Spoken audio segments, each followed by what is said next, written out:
Bonjour tout le monde, bienvenue au Parlons Affaires podcast. Ici moi-même Audrey Etu, accompagnée de Hubert Côté. Hello. Aujourd'hui, Hubert, on va jaser de quoi? Yes, absolument. Aujourd'hui, on va jaser de 7 erreurs en affaires, les plus courantes qu'on voit. Je pense que c'est un beau mix de ce que j'ai vécu personnellement après avoir acheté 4 entreprises puis de démarrer plusieurs startups qui ont fail avant ça. Puis toi aussi, en tant qu'entrepreneur, surtout au niveau de l'accompagnement que tu fais au day-to-day quand tu aides les gens à acheter des entreprises ou tu es vraiment au forefront de plusieurs transactions, plusieurs nouveaux partnerships aussi. Ouais.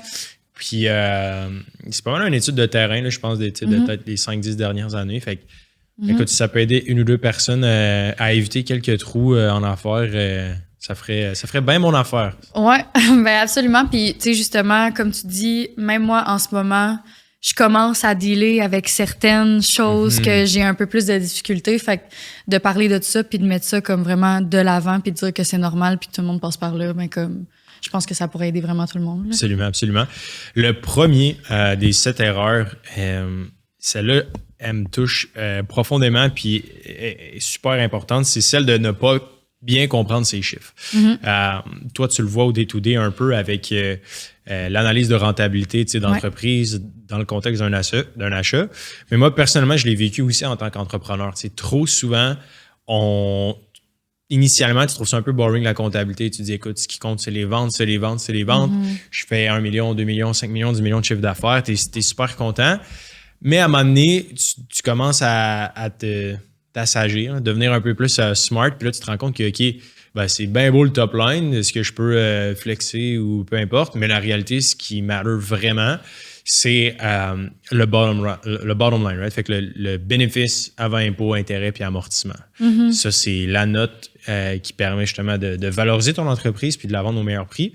Mais aussi, toi, en tant qu'entrepreneur, c'est tes munitions, right? Est-ce qu'à partir de là, tu peux réinvestir l'argent? Tu peux-tu faire quelque chose? Puis, personnellement, l'accessibilité à cette information-là le plus rapidement possible, genre à chaque mois, c'est là souvent le nerf de la guerre, tu sais. Puis, excuse, juste pour être sûr, tu sais, ton erreur, ben, ton struggle, mettons, je vais dire là-dedans, c'est que t'étais pas assez dedans, ça veut dire que t'étais pas assez au courant et tu déléguais ou justement mieux déléguer aux personnes plus compétentes, tu sais? Ouais, non, c'est une bonne question. Je dirais que c'est parce que, tu sais, tout dépendant de la firme comptable avec qui tu fais affaire, il y en a qui vont dire, OK, ben, je vais te donner tes chiffres à chaque mois ou à chaque trimestre.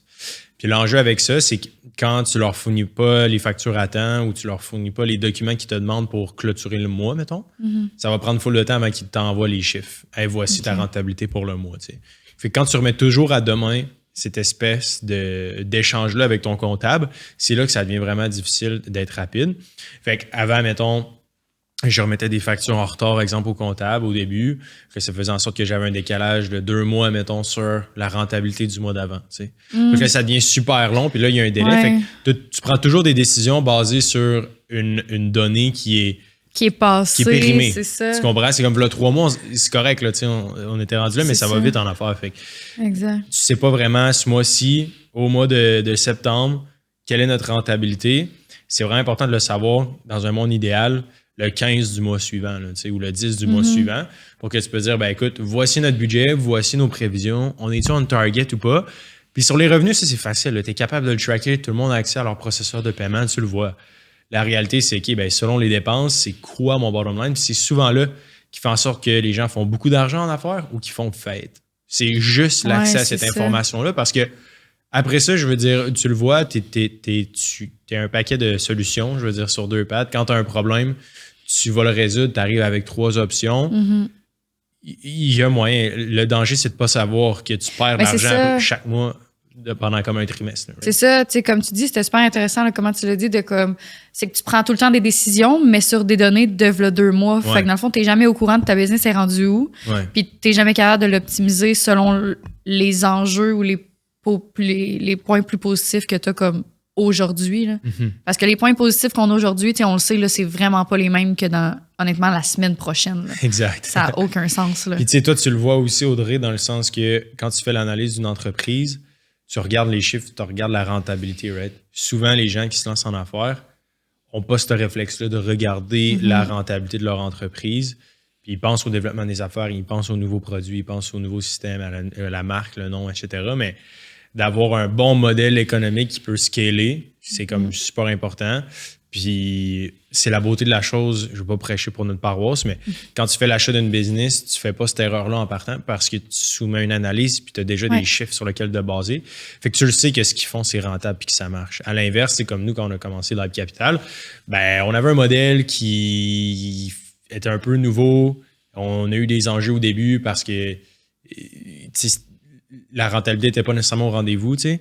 Maintenant, on a un système qui est mieux rodé et qui fonctionne parce qu'on fait attention à nos décisions puis on fait attention à pas les revenus, mais vraiment le bénéfice avant impôt.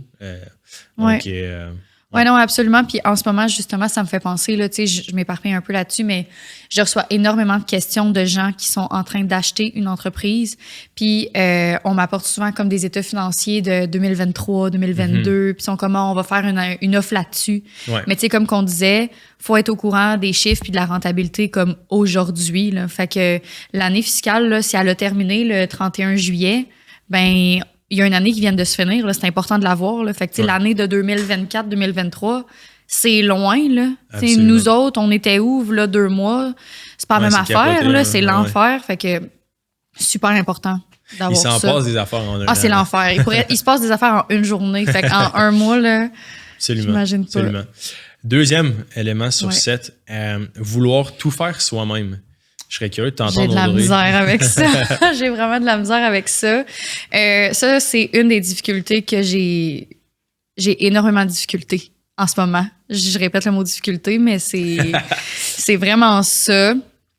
Mais tu sais, plus que ça avance, plus que je réalise quand on s'entoure de gens qui sont fiables puis que ça m'aide à respirer. Dans une journée, tu sais, j'ai 2 personnes en tête dans notre équipe qui m'aident beaucoup. Puis depuis que, tu sais, je les adore. Fait que je pense que c'est super important, mais c'est parce que c'est quand que je me pitche un peu, puis là, je parle pour moi, là, mais quand je me pitche un peu partout à essayer de vouloir tout faire moi-même, tu sais, oui, je suis TDA, mais ça reste que n'importe qui peut oublier des trucs. Tu sais, oui, il y a des moyens de s'organiser comme il faut et Dieu sait que dans l'organisation, je suis quand même pas pire, mais c'est pas facile. Tu sais, c'est sûr que on finit par botcher. Tu sais, c'est que ça finit par pas marcher, mettons, de tout faire soi-même. Puis je pense qu'on est dans des moments différents aussi de nos vies où ce que je l'ai vécu aussi dans le sens que au début, Live Capital, tu sais, j'étais toute seule. Puis c'est drôle parce que pendant longtemps, j'avais comme un gros ego. Puis j'étais comme, écoute, je suis le meilleur pour le marketing, je suis le meilleur pour écrire, je suis le meilleur pour... Fait que je vais comme tout faire moi-même. Puis j'aime mieux ne pas avoir de teammates, tu sais. Puis en grandissant et en évoluant, ben d'un, tu te rends compte que tous les gens qui ont du succès en affaires ont pas d'ego. T'sais, ils ont une belle vision, puis ils ont de la drive, puis ils sont convaincants. Mais les gens qui ont un ego puis qui se mettent devant tout le monde, souvent, vont pas être en mesure de construire des grosses équipes. Ils vont peut-être, mettons, être 5 dans leur équipe ou 2 ou 3, mais ils vont faire fuir les autres parce que c'est jamais le fun d'être à côté du monde qui ont des gros égos puis qui pensent qu'ils sont le centre de l'attention. Right? Non, c'est ça. Non, je suis vraiment d'accord. Puis justement, je travaille fort là-dessus. Puis, tu sais, des fois, c'est niaiseux, mais une des difficultés que j'ai, c'est je trouve une manière de faire qui fonctionne. Puis là, vu que je l'ai faite comme à ma manière, ben là, si la personne, mettons, l'a pas fait exactement comme que je voulais, ben là, je suis comme, attends, ben là, je vais le refaire ou je le refais après. Puis je perds tellement de temps à faire ça, mettons. Là. Puis ça, je pense que c'est l'élément qui crée le plus de friction dans genre la croissance d'une business. C'est que le propriétaire, il se fatigue à devoir tout le temps répéter ou de toujours devoir... Tu sais, il veut pas, tu finis par pogner les nerfs quand tu essaies d'expliquer quelque chose à quelqu'un puis que tu dis, écoute, j'ai dit quoi faire, je sais qu'il va faire une erreur, il va falloir que je le reprenne puis que je le reforme, tandis que je pourrais juste le faire en claquant les doigts moi-même. Mais la beauté de la chose, c'est que la business se crée quand, évidemment, tu as des systèmes en place. Fait que tu fais une école interne, tu filmes tes processus, tu as des librairies, tout le good stuff. Là. D'ailleurs, vous irez voir Buy Back Your Time là, de Dan Martell, explique super bien le processus de comment formaliser toute cette organisation, cette structure-là de l'information dans une business. Mais c'est ça, c'est cette friction-là ou ce truc-là qui peut faire pogner les nerfs, c'est là que tu crées de la valeur dans ta business ou ce que tu te délègues puis tu confies ça à quelqu'un qui est, il a plus de temps, il a plus de bandwidth parce que c'est la seule chose qu'il va faire. Puis aussi, c'est qu'il va devenir meilleur que toi at the end of the day parce qu'il va se spécialiser. Oui, absolument. Mais et c'est pas facile. Au début, non, c'est pas facile, mais je pense que, comme tu as dit, tu as passé par là au début. Là, moi, j'entre là-dedans. Fait que là, je commence vraiment par passer par là. Puis c'est comme un deuil à faire, là, de faire OK. Exact. On le fait, mais après ça, on se lance à autre chose, puis let's go, puis on fait confiance aux gens. Là. Parce que veux pas, tu as une certaine, on est tous humains, tu as une certaine pride à closer un gros deal ou à faire une offre d'achat ou à faire le travail. C'est super le fun, ça te donne un retour, une espèce de dopamine et tout. Fait que oui, il faut que tu sois prêt à mettre ça de côté, puis rendu là, c'est care pour les membres de ton équipe, puis les elevate eux-mêmes, dans le sens que leur paver la voie, leur montrer comment le faire, puis que c'est possible de le faire parce que tu le fais. Puis après ça, de ne pas avoir peur de juste lay out le chemin pour eux, puis de se tasser du chemin, puis de dire « Hey, go for it, tape dans l'eau, puis genre, je vais t'aider à accomplir ce que tu as besoin d'accomplir. » Exact. Mais c'est comme un peu le défaut de la qualité de... je pense que... Puis... t'es pareil comme moi là-dessus, là, on care beaucoup sur ce qu'on fait chaque jour, mais là, m'amener, c'est comme même si tu cares pas, t'es capable de comme te reculer 2 secondes. C'est ça, puis le travail, le shift mental, c'est de care pour la chose que tu fais à care pour les personnes qui font la chose qu'avant tu carais à faire. C'est ça. Puis là, des fois, c'est long d'avoir le déclic, mais quand tu cares deeply à propos du produit et la personne qui t'accompagne, qui est ton team member, ben c'est là que ça va loin et qu'on devient comme worldwide. Là, tu sais. C'est ça, exact. Mais prochain point. Oui. Mal choisir ses partenaires.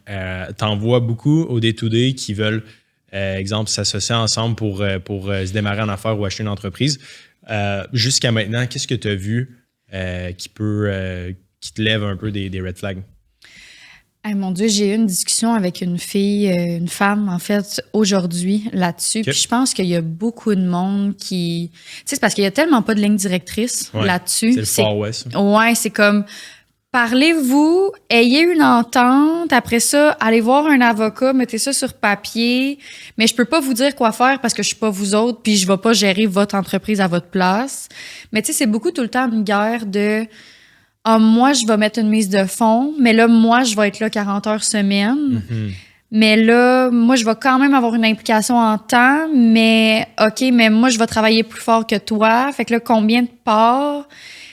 Les discussions qu'il faut avoir, c'est comme, au début, ça peut être vraiment compliqué. Ouais. Moi, honnêtement, mon seul conseil, je trouve qu'il y a beaucoup de valeur au départ, c'est ayez les discussions les difficiles au départ. Puis si vous êtes pour vous chicaner, chicanez-vous tout de suite. Parce que justement, vous allez comme apprendre à vous chicaner. Puis si, je veux dire, c'est correct de se chicaner, de débattre. Là.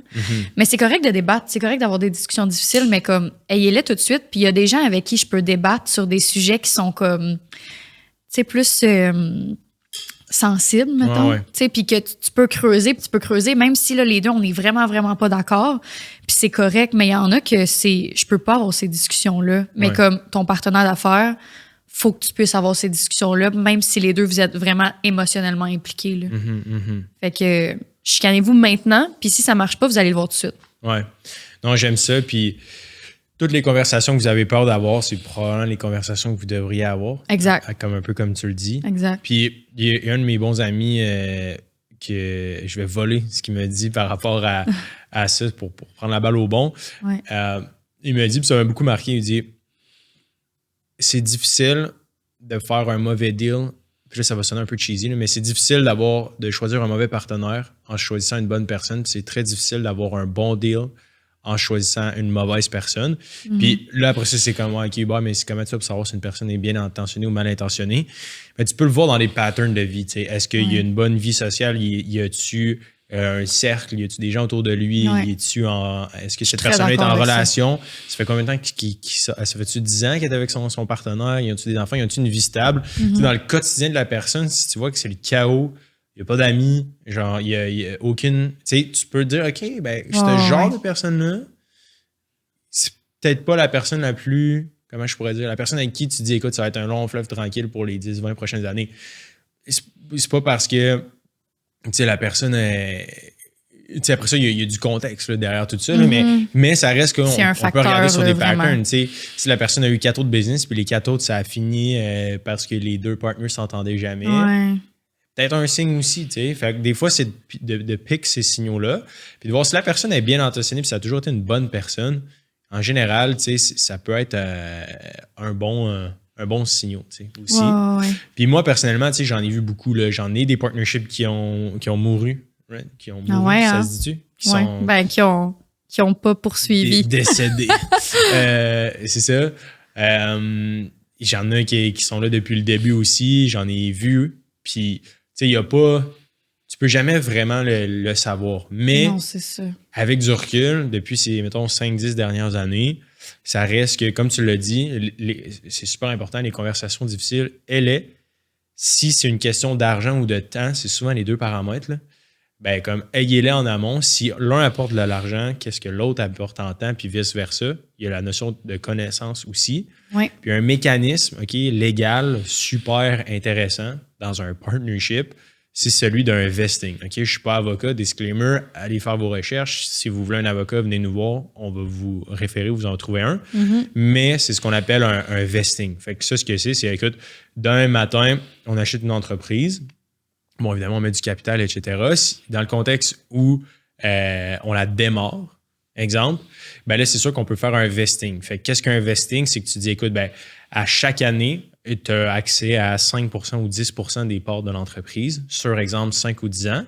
Puis, si tu es encore là, puis on atteint encore les objectifs, ben, tu vas aller chercher des parts de profit de l'entreprise qu'on démarre ensemble. Fait que ce qui est le fun, c'est qu'exemple, tu peux vester 100% des actions de l'entreprise. Puis tu dis, écoute, à chaque année, on se débloque une tranche supérieure. Puis si on continue d'être en affaires ensemble, puis si jamais l'autre quitte, ben, il n'y a pas accès à le pourcentage restant. Tu sais. Fait que comme ça, il y a des mécanismes comme ça, Lego, qui existent, qui sont super le fun. Puis ça, là, j'ai une question là-dessus. Là. Est-ce que... Justement, là, pour la personne que j'ai accompagnée aujourd'hui, est-ce que les 2 personnes doivent avoir décidé leur formule avant d'aller voir l'avocat ou l'avocat peut les aider à créer une formule avec eux en fonction de leur profil? Oui. Bien, nous, on peut aider, oui, mais après ça, c'est sûr que l'avocat peut conseiller aussi. C'est ça. Tu dis, écoute, nous, on aimerait se mettre une formule où... on n'a pas 100% des parts immédiatement, mais selon les efforts qu'on met dans l'entreprise et la durée qu'on est là, on a accès à une certaine part et des profits. Là, il peut faire une mécanique en place. Il y a des frais associés à ça et tout, mais ça peut être une bonne mécanique. Après ça, des fois, là, ça devient complexe. C'est rapidement. Fait que le but, c'est de garder ça simple aussi. Là, c'est pas... On veut pas de quoi de trop compliqué non plus parce qu'à un moment donné, l'essence même d'un partnership, c'est comme, OK, on va à la guerre ensemble, on a confiance, let's go, tu sais. Si tu as la misère à compter, qu'est-ce qui te revient, c'est zéro motivant, là, right? Non, fait que c'est ça, c'est à prendre avec un grain de sel.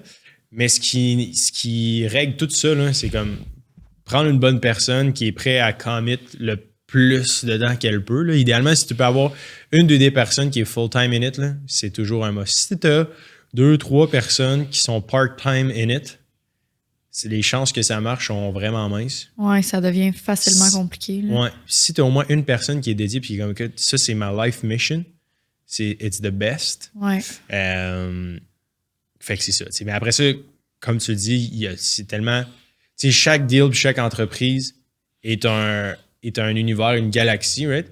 Mais tout le monde est subi un peu les mêmes règles de l'univers, là, dans le sens que ces patterns-là, peu importe t'es dans quelle galaxie ou sur quelle planète Terre, il y a quand même la gravité qui est comme un truc connu. Right? Ouais. C'est la même chose dans l'affaire. Si tu t'entoures d'une personne qui a un antécédent très chaotique ou très conflictuel, ben, veut pas, il y a des bonnes chances que ça creep in dans ton partnership. Là, oui, puis faites attention des fois aussi. On en voit passer de « Ah, mais... » c'est mon frère, donc, ou c'est mon ami, mais, c'est ma mère, mais. Puis ça, des fois, c'est comme, oui. Tu sais, c'est pas parce que, tu sais, moi, personnellement, là, il y en a que je m'entends super bien, mais que je partirais pas nécessairement en voyage avec. Mais il y en a que je sais que ça fonctionne en voyage. Ben, la business, c'est encore plus intense qu'un voyage dans le sud d'une semaine, là. C'est un bon test, actually.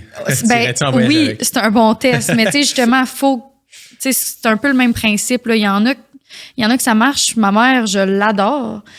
Mais partir une entreprise avec elle, avec ta mère? Je le sais pas. Tu sais, faudrait que j'analyse tout ça. Fait que, tu sais, j'aime ma mère, inquiétez-vous pas. Mais, fait que c'est ça, c'est super important de pas prendre pour acquis que, c'est mon amie, je la connais depuis 10 ans, je m'entends bien avec. Tu sais, les personnes, ça évolue, ça change, mais comme la business, ça va rester la business. Il faut que ça soit sérieux, c'est important. Là. 100%. Point numéro 4, sous-estimer l'importance des ventes. Moi, j'ai une anecdote là-dessus que j'aimerais raconter. L'importance des ventes, on a quelqu'un récemment que j'ai en tête, je ne nommerai pas le nom de la business puis la personne, mais en gros, il est devenu propriétaire d'entreprise. Bon, lui, il travaillait dans l'entreprise. On l'accompagnait, il posait des questions par rapport à ça. Puis, quand tu deviens nouvellement propriétaire de la business, ben, tu as plusieurs choses à regarder. Right? Fait qu'exemple, la comptabilité, tu veux t'assurer que tout est en ordre, l'équipe, etc. Mais souvent, dans ce scénario-là précisément, il ne se concentrait pas tant que ça sur les ventes. Tu sais. Puis ça reste que le développement des affaires ou les revenus, c'est comme le sang d'une business. Tu sais, ça reste que tu as bien beau avoir les meilleurs organes, la meilleure structure de l'ossature ever, mais sans sang, il n'y a rien pour animer tout ça. Tu sais. Fait que je ramène. Puis, tu sais, il y a un paquet de ressources gratuites sur YouTube sur la vente. Là, je veux dire, Alex Hormozy, name it, là, je veux dire, tout est là, right? Puis tout est gratuit par rapport à la vente. Là. Fait que, allez vous renseigner sur ça. Moi, personnellement, j'ai commencé en affaires dans le domaine de la vente. Je vendais des systèmes de sécurité au porte-à-porte à genre 15 ans. Fait que, ça, c'est bon. Là. Tous les vendeurs, me semble, je faisais du porte-à-porte quand j'avais 15 ans. Ça a tout commencé. J'arrachais les fleurs chez le voisin et j'allais vendre ça genre en face. Mais non, sans le savoir vraiment, là, c'était plus un job d'été random. Puis finalement, ça s'est avéré utile. Mais tout ça pour dire que c'est une super bonne école, la vente, pour se lancer en affaires. Puis la beauté de la chose, c'est que je suis vraiment pas le meilleur vendeur. Puis j'étais horrible, honnêtement, là, dans cette première... J'ai jamais été comme bon là, en vente. J'ai jamais battu des records ni quoi que ce soit. Mais tu peux t'entourer de gens qui sont meilleurs que toi là-dedans. Puis ça revient un peu au point de vouloir tout faire soi-même. Là. Si t'aimes pas ça la vente puis que c'est pas ça ton core, ben c'est bien correct. Dans le fond, tu peux avoir un énorme succès en affaires même si t'es pas vendeur pour 5 cents. Non, c'est ça. Mais entoure-toi de gens ou de firmes qui se spécialisent là-dedans pour t'assurer que le sang de ta business continue d'être là à flot. Là, tu sais. Ouais. Non, absolument. Non, moi, personnellement, la vente, c'est zéro. Là. Ah ouais, hein? Non, zéro. Mais, non, on dirait que je suis tout le temps comme je m'excuse. Mais non, c'est ça, comme tu dis, c'est super important. Là, en fait, le but, c'est de s'entourer de personnes meilleures que toi. Là. Ouais. C'est ça qui va te sauver du temps, de l'argent, de la 100%. Patience. 100%. Puis ça, c'est un excellent... Ça, c'est, on parlait un peu de partnership. Là. Tu me fais penser, mais souvent, là, ce qu'on va voir un partnership qui fonctionne bien, c'est des skills, des attributs complémentaires. Right? Où ce que ça devient souvent un conflit, c'est qu'on est deux dans la même pièce à vouloir faire la même affaire. Ouais. Puis dire, écoute, moi, je serais bien meilleur à faire ça que toi. Si mettons, sont deux dans une business, puis ils disent, écoute, j'ai confiance en toi, tu es bien meilleur que moi pour faire des ventes, fais les ventes. Puis l'autre, à l'inverse, il dit, écoute, je suis vraiment pas bon pour développer un produit ou coder un logiciel. T'es excellent, let's do it. Les deux, on a nos camps, on travaille ensemble pour aider l'un puis l'autre. Puis on respecte le champ de compétences de chacun. Ouais. Ça, souvent, il n'y a pas d'enjeu. Ce que ça devient un défi, c'est quand il y a comme trop d'overlap. Les deux, puis là, ils ont comme une divergence, exemple, sur le produit, puis ils n'ont pas de vente. Non, c'est ça. Ou les deux sont vendeurs, mais il n'y a personne pour livrer le service. Non, c'est ça. Faut pas se second guess puis comme juste se challenger sur un bord. Il faut se faire confiance sur tu t'occupes de ça, je m'occupe de ça, puis on le sait que ça va grow même sans se surveiller, mettons. Oui, exact. Fait que, ouais. Ça m'amène au prochaine lesson learn. Ça ressemble un peu à celle qu'on a dit, là, mais gérer le cash flow à court terme seulement. Okay? Ça, je l'ai appris à la dure. Puis au début, en affaires, t'es bien naïf. Tu penses que tout va bien parce qu'il y a de l'argent dans le compte de banque, mais c'est là que rapidement, tu te rends compte que, OK, l'argent que tu reçois, de un, il y a les taxes qui viennent avec. Right? Ensuite de ça, tu as des comptes fournisseurs, évidemment, of course, à payer. Impôts, DAS, faut que tu remettes les taxes à chaque trimestre. Après ça, quand tu fais assez de profit, tu as des acomptes provisionnels trimestriels aussi. Tu as des frais à la CNSST pour l'équipe, puis tu as plein d'autres affaires, des assurances, etc. Ça finit plus. C'est pas pour décourager le monde d'être en business, loin de là. Mais non, mais ça fait partie de la game. Il y a des business, c'est ça, je veux dire, les business font 30-40% de marge de profit. Là. Genre, c'est bon pareil. Là. Mais quand tu n'es pas conscient que l'argent qu'il y a en banque, ben, il ne faut pas juste que tu aies ton compte chèque. Right? Tu as ton compte chèque, tu as ton compte, là, tu ouvres un sous-compte, un sub-account dans le même compte. Right? Tu peux mettre des sous-comptes, comme un peu au personnel quand tu as ton compte chèque, puis CELI, REER, ben, tu as ton compte chèque, entreprise. Après ça, tu as ton compte taxes et impôts que tu dois ouvrir. Puis après ça, tu as comme tes trésoreries supplémentaires. Puis là, tu peux mettre d'autres argent dans d'autres projets. Et comme ça, tu le sais qu'au moins à chaque fin de mois, la best chose à faire, c'est que tu dis, écoute, ben, si j'ai fait, exemple, 100 000 de ventes dans le mois, ben, tu veux te réserver un certain pourcentage de ça tout de suite à mettre de côté pour taxes et impôts. Oui. Tu veux te mettre un 5 un 10 juste pour dire, ben, écoute, je sais que cet argent-là, de toute façon, n'est pas à moi, je ne veux pas y toucher. Puis qu'à la limite, si tu as des enjeux de cash flow à court terme, ben que oui, tu vas piger dedans, mais que tu es conscient que tu vas en devoir un peu plus tard. T'sais. Parce que trop souvent, on a la mauvaise surprise d'avoir un méga bill d'impôts de taxes de genre 50, 100 000. Puis là, tu es genre, oh fuck, genre, j'ai pas ce cash-là à court terme. Right? Ouais. Puis là, c'est là que ça devient challengeant. Fait que de juste être discipliné, de créer ces sous-acomptes-là, puis de mettre un petit pourcentage juste pour taxes et impôts, là, le reste, là, avec CNSST puis tout ça, avec des solutions comme Employer Day de Desjardins, ça se fait tout automatiquement. Les déductions à la source pour employés puis tout. Il y a moyen d'automatiser ça à fond la caisse. Okay, avec un bon comptable, un bon logiciel. Mais de créer ces sub-accounts-là. Puis, autre élément que je rajouterais aussi, parce que je suis très opinionated à propos de ça, parce que ça m'a marqué énormément d'affaires. Tu regardes, exemple, fait que là, le scénario optimal, tu fais affaire avec une bonne firme comptable, OK, qui te donne tes états financiers mensuels. Sur tes états financiers mensuels, tu as la ligne de BAIA, right, de profit, genre le 10 ou le 15 du mois suivant. OK, tu checkes ça, tu checkes combien de profit. Sur ce profit-là, ben, tu sais que tu vas payer entre 12 à 20 d'impôts. Hein? Puis tu le sais que la différence entre les taxes que tu as collectées et celles que tu as dépensées, ben, il y a un gap entre les deux, ça, il faut que tu le remettes au gouvernement. Tu mets cet argent-là dans le compte taxes et impôts. S'il reste du profit, ben, tu te payes, évidemment. Tu payes les actionnaires. Tu peux t'en garder un peu si tu as des projets de réinvestissement à faire. Mais aussi, tu as la ligne de profit, mais en dessous de ça, tu as gestion du cash flow. Okay? Parce que là, mettons, tu te dis, OK, ben, ce mois-ci, j'ai fait 50 000, mais tu as des comptes fournisseurs, right? Puis tu as des comptes à payer, puis tu as de l'inventaire. Fait que là, ce qui va te rendre compte, c'est que même si tu fais 50 000 de profit ce mois-ci, tu n'auras pas 50 000 de profit dans ton compte de banque, right? Il va être un peu partout. Mais là, ce qui est important de savoir, c'est de venir tracker ça. C'est comme la deuxième étape. OK, ben là, dans le fond, tu avais une marge, exemple, pour payer ton prêt de l'achat d'entreprise qui part, admettons 5 000, tu as un 2 000 là. Puis bref, ce que je veux dire par là, c'est la sous-section, un coup que tu as tes profits, c'est gestion du cash flow.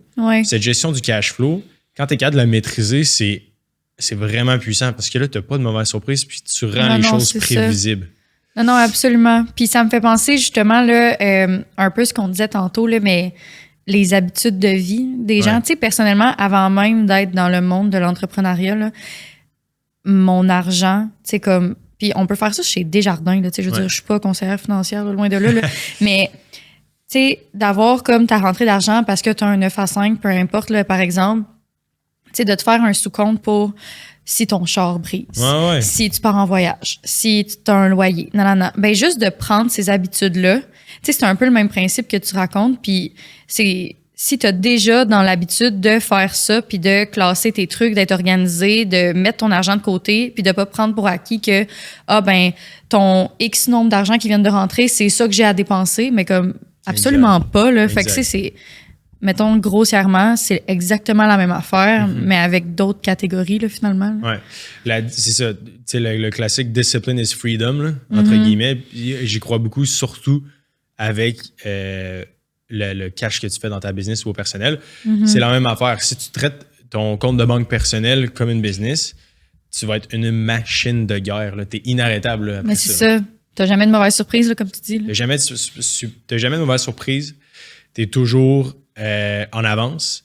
Puis, tu sais, j'ai l'impression d'être super cheesy, mais genre, cash is king, là, dans le sens que si t'es capable d'avoir accès à du capital facilement, puis tu as de l'argent, puis tu es liquide, mais c'est super bon. Là, puis c'est la beauté de la chose d'être propriétaire d'une entreprise, puis ainsi de suite. Mais c'est ça, moi, ça m'a pris beaucoup de temps avant de comprendre cette basic point-là.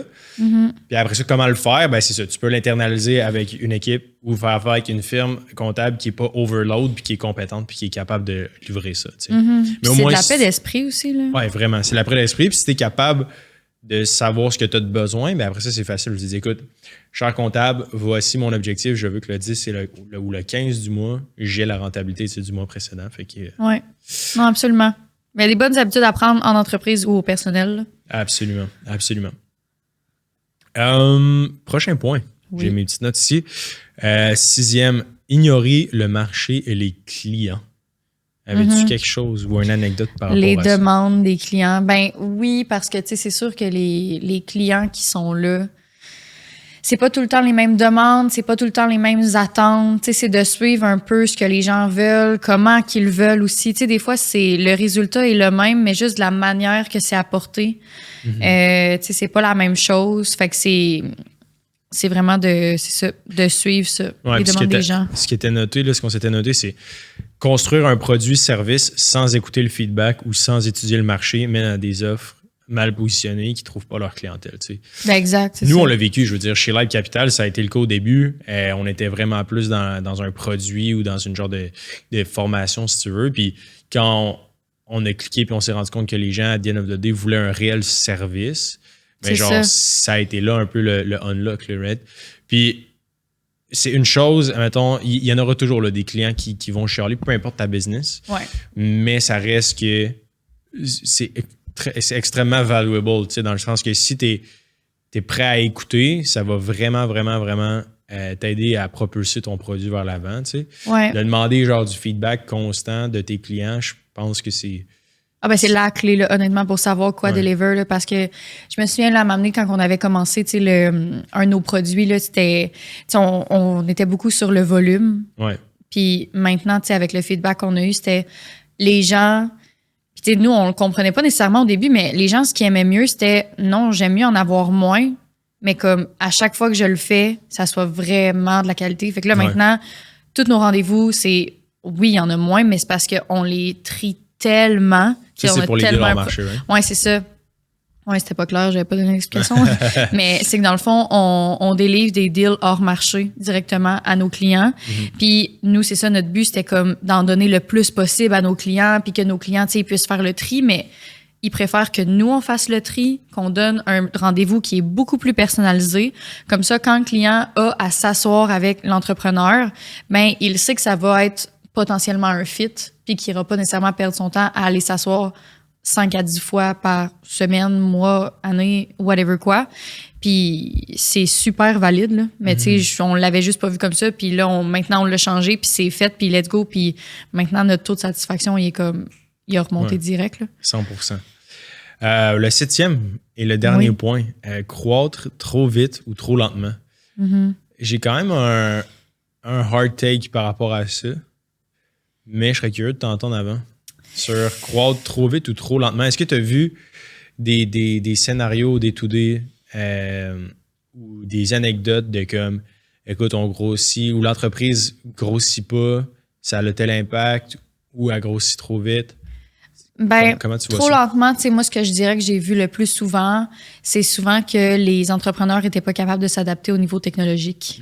C'est que là, les gens suivaient pas, puis autant pour la clientèle que le service deliver que pour à l'interne, je pense, tu sais, le personnel,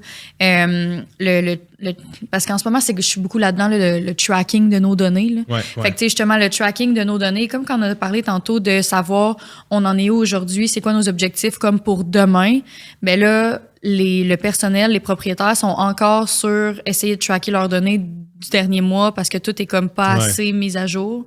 Fait que je pense que ça, c'est comme le défi qui me vient en tête pour trop lentement.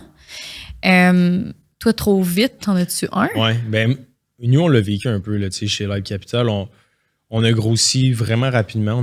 Il y a une année, on a fait 400% mettons, de croissance de nos revenus. Ouais. Mais la réalité, c'est que dans cette croissance-là, autant que c'est cool puis c'est explosif, on a pratiquement eu la même rentabilité qu'on était à 4 fois moins de revenus, tu sais. Parce que quand tu grossis rapidement, tu as besoin de plein de nouveaux mondes. C'est ça. Tu payes pour plein de nouveaux logiciels, puis là, tu sais comme...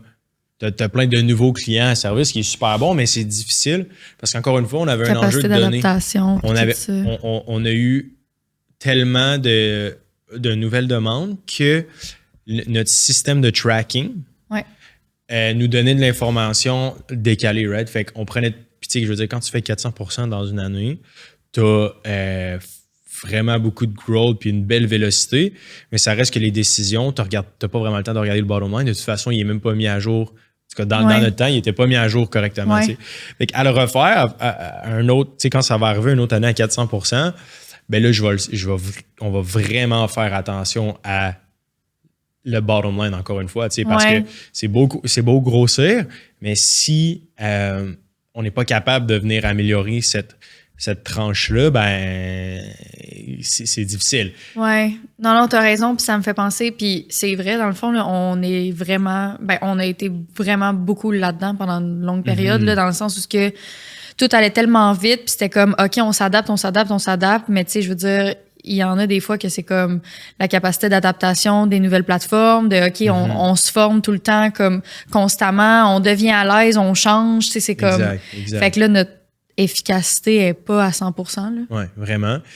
Mais en même temps, je veux dire, il y a du monde qui écoute le podcast puis ils se disent, ben écoute, si, par exemple, tu as une compagnie technologique ou c'est du capital de risque, etc., ils regardent juste, mettons, les revenus, le annual recurring revenue. Right? Je suis allé sur un podcast de SaaSpace là, qui est une super belle communauté en SaaS. Puis eux, c'est un autre univers, un autre monde. Là, dans le fond de la profitabilité, c'est peut-être moins un enjeu.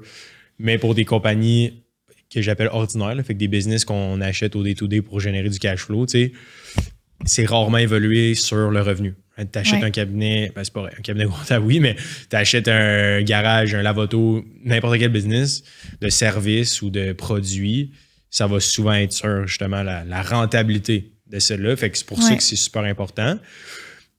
Puis l'autre take par rapport à ça, justement, c'est que cette croissance-là, ce 400-500% par année, ça reste que ça te fait vraiment apprendre, puis tu sais où la barre pour atteindre les revenus. Fait que ce que tu peux dire, c'est, écoute, oui, tu n'as pas fait de profit, fait quoi bon grossir, mais ça reste qu'on sait c'est quoi l'engin que ça prend pour faire 400-500% de plus de revenus.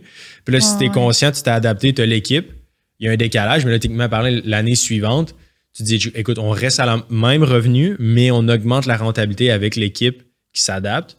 Ça fonctionne aussi. Mais c'est juste que ça va par palier. Tu peux pas juste grossir à l'infini puis genre avoir une croissance linéaire, exponentielle en même temps de tes profits. Souvent, ça va être comme tu as un bump de revenus important, tu n'as pas de rentabilité, tu as un plateau en haut de revenus, les profits augmentent. Puis c'est plus un genre d'escalier que tu construis. Là, non, c'est ça. Puis en même temps, comme on dit, on l'a vécu dans la dernière année, mais comme c'était quand même des beaux problèmes là, qu'on a eu. Là, je veux dire, c'était rien à chialer. Là, des fois, c'est pas le fun, des fois, c'est rushant, des fois, t'en as par-dessus la tête, mais ça reste que justement, tout ça arrive parce que on est en croissance. Oui, exact. Fait que c'est des très beaux problèmes. Là. Absolument. Puis c'est ça, grossir trop lentement, à the end of the day, j'ai jamais vu une business qui est morte parce qu'il grossissait trop lentement, dans le sens que c'est hot pour l'ego là, de dire, mais en réalité, une business qui fait 15 ou 20% par année de plus de croissance de revenus, mais qui fait autant de une rentabilité égale. Fait qu'exemple, tu fais 15% de plus de revenus par année, mais tu gardes un 30 ou un 30% de marge à chaque année. C'est incroyable. Right? C'est tout aussi bon. Là. Fait que, il n'y a pas de bon ou de mauvais path, mais c'est juste d'être conscient que c'est ça. Je ramène ça tout le temps à la dernière ligne, là, le BAYA, mais je vais être fatiguant, mais c'est vrai. Non, mais c'est vrai que c'est important. C'est ce qui te donne la bonne grâce de la banque. De si jamais tu veux vendre l'entreprise, bref, ça te donne accès. Et même dans l'achat, tout est basé en fonction de ça. Là. Fait que c'est tout le temps la première qu'on regarde, c'est le BAYA, puis les procédures sont faites en fonction de ça. Là. Absolument. Donc, that's it pour les 7 leçons apprises en affaires. Donc, merci à tout le monde d'avoir été là. Si jamais vous avez des questions, des sujets que vous aimeriez que Audrey et moi couvrent, n'hésitez pas à les écrire en commentaire sur YouTube. Ça va nous faire plaisir de vous lire. Vous pouvez également nous écrire sur la page Instagram. Oui. Écrivez-nous là, réponse plus rapide, des fois. Exactement. Donc, on vous remercie infiniment d'avoir été parmi nous, puis on se dit à la semaine prochaine. Bye!